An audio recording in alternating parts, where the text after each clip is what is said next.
Hi YouTube. I wanted to do a quick follow-up video in regards to my last Lian Li mesh and the install of two of the accessories. In that video I did the top controller and the LED strip. In this one I wanted to talk very quickly about the remaining two optional accessories, the hot swappable HDD drive configuration and the GPU vertical riser. And additionally, if just give you a couple quick notes in regards to the Lian Li all-in-one Galahad 360, which I purchased online through Newegg just to try to get that because I was very interested in when I saw it and I thought it matched the case very well. First thing, I've had a few folks asking about the GPU riser. It was extremely easy to install. Basically only involved having to remove the pre-installed case slot covers. Once I did that, it took all of about 3 minutes to install it. One nice thing, which I didn't realize when I bought it, is that this riser allows itself to be installed in two configurations, using a very small piece of metal that installs with two screws either at the top or the bottom. By installing that, for example, the way I did, it allows you a significant amount of space below the riser so that you can actually install case fans below, which I plan on doing, is installing at least one, if not two, 120mm fans to just blow even more additional cool air across the video card and allow it to be exhausted through the stock fans, which I moved inside. However, you can also put that in a second configuration, which moves this entire riser almost flush with this base plate if you don't want to install anything below it, and it'll give you better visibility and clearance for access to the motherboard itself. So that's one thing I was very pleasantly surprised about when I installed that. It was nice to have those options that I didn't even realize were there. For those of you that may have seen the previous video, what you're seeing here are the actual included Galahad 360 fans that come with the stock cooler. I moved the actual stock fans rather inside because the Lian Li does come with 320mm RGB fans included in the case. So I moved obviously all three of them into an exhaust configuration just to ensure that I was getting good airflow through this. And I will tell you, for being stock fans, which are probably not the highest dollar or highest quality, these things are quiet so far. As you can hear, it's fully running right now and I'm not having any issues whatsoever. And before anybody asks, the way the Gigabyte 5700 XT works is, as you can see, powers on and off depending upon the temperature that it's currently at, which is nice as well. So you can again hear, other than background fan noise from the room, this thing is running extremely quiet. Going into the second optional accessory, I did install the hot swappable HDD board on the back of the included pull-out hot swap hard drive enclosures. That took, again, all of 5 minutes. There's 4 screws mounted on the back that I'll show you in just a second, and you essentially just pull out the existing board and mount the included accessory board right onto it, which also includes, I didn't realize at the time, small plastic clear inserts that can be mounted right onto the existing pre-installed mounting points on here that allow you both active power hard drive lights and a red light as well to show you when they're in use, which I thought was kind of a nice little bonus. A lot of times you don't even see that on some of the ones that are out there that you buy separately. Again, that took all of about 5 minutes to do, 4 screws. One thing I do also like is by putting in that hot swappable backing plate, you actually reduce from 3 SATA power ports down to 2. The way it's built, it runs on, of course, 3 SATA cables to your hard drive into the drives, but the power cables are reduced down to only 2, which is nice. So in my case, I only had to use 1 SATA cord from my PSU for the entire setup I have. One goes to your default control panel as well, and I do apologize, I didn't mention that in the last video. The actual control board at the top does leverage a SATA port connector for power to some of the functionality that's on there as well. Talk a little bit about the all-in-one 360 Galahad. I really like this thing. This is my first time installing any type of all-in-one cooler into it. I've normally just gone with case fans and with CPU fans. However, I really like the more minimalistic look of an all-in-one cooler from what I'd seen online, so I was very excited to try this, and I figured why not go ahead and stick with the Lian Li brand just to be consistent with this build. If I was going to build it, let's keep it as uniform as possible where I could. It was extremely easy to mount. It's a very clean all-in-one too. Some of the other ones I've seen have been kind of bulky or clunky. This one works very well. It is extremely quiet. I actually had to go in and look at my temperatures on my CPU to even know that it was working in some cases, because I thought maybe I had installed it wrong, because it was running very quietly. There's no liquid gurgle and some of the other things you hear about when you install these type of coolers. It's been extremely quiet from the get-go. It comes pre-installed with an Intel mounting bracket. So in my case, since I'm running a Ryzen 3900 XT, I did have to swap that out, and it was literally as easy as just sliding off one bracket and sliding the other one in.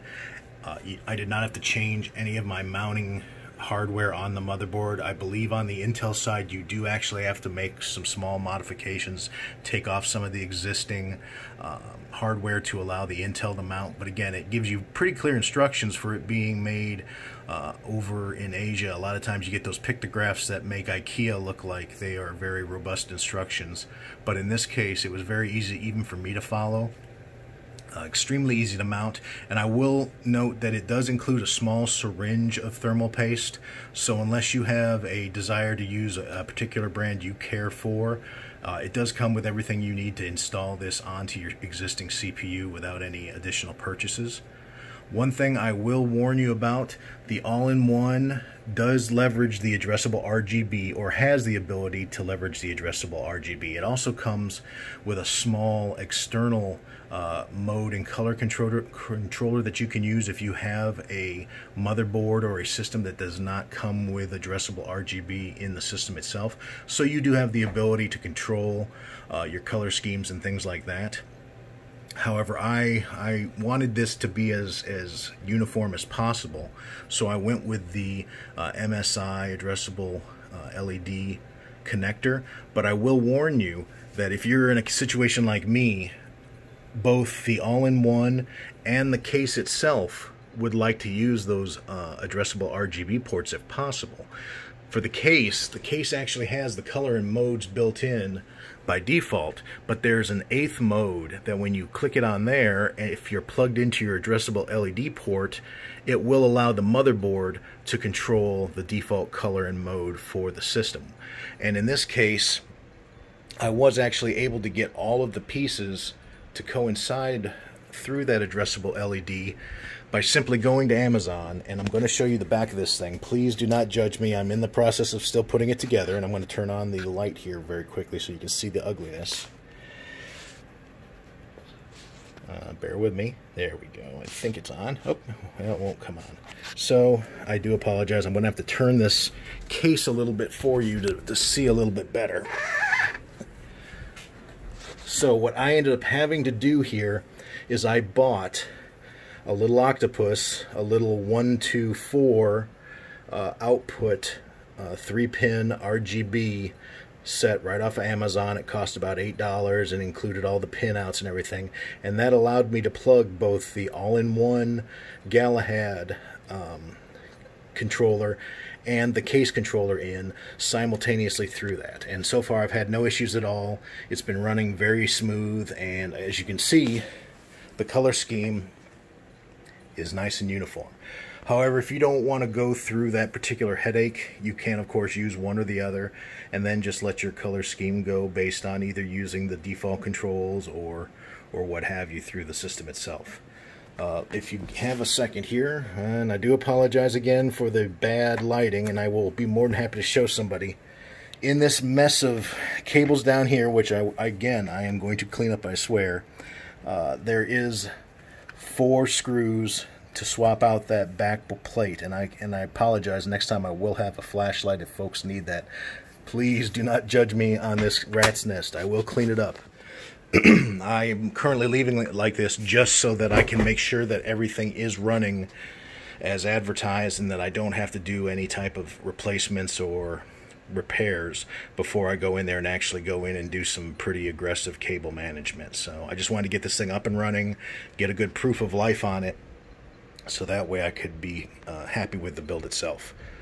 So other than that, I think this build is pretty well done in my case. I think I've got everything in there I want. I might install a few extra hard drives as things go on, which is why I did want that hot swappable, just in case I needed to have removable drives if I'm doing any type of editing or working with some files that I want to be able to pull off site and use in others.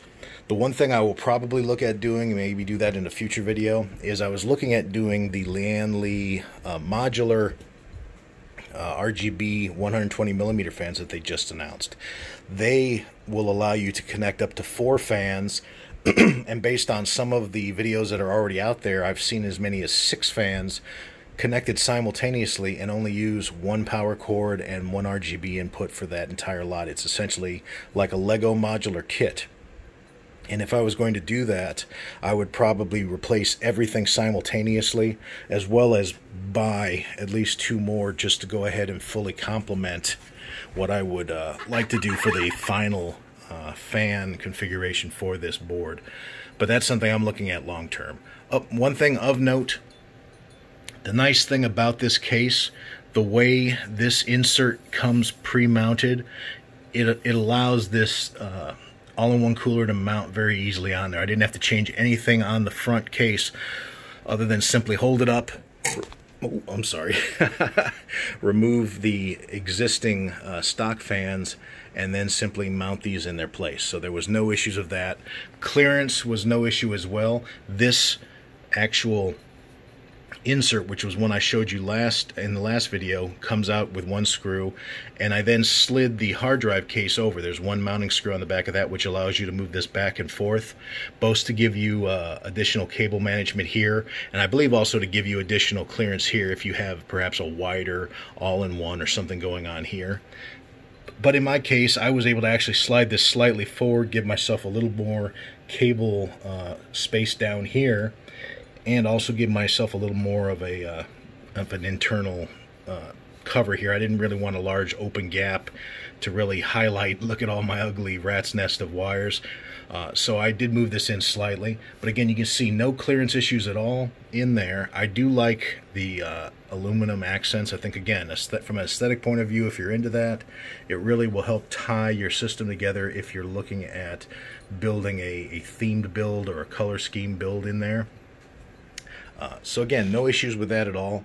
If there's any questions from the group, please leave a comment. I'd be happy to either show better detailed pictures or try to explain in depth anything on a particular either accessory, any of the parts that I've got installed, or even the case itself. I'd be more than happy to revisit them. I know I'm not a technical wizard, and that's kind of why I did this, is a lot of times those videos out there are made by folks that are far, far smarter than I am on these topics, but I think sometimes they forget that there's folks like me out there that don't necessarily understand all of the ins and outs, or are doing this for the first time in many years. And I just want to spread what I've learned, so that if you're thinking about buying either this case or these accessories or even some of these parts, you at least have I guess you could call it the dumbest kid in the class's inputs and comments on it, so you can see, well, if he could do it, then obviously I could do it without any issues, and probably do it far better than he did. So again, thank you for watching. If you have any questions or anything you'd like to see, please just leave a comment. I'll be happy to show it. Take care. Have a great day.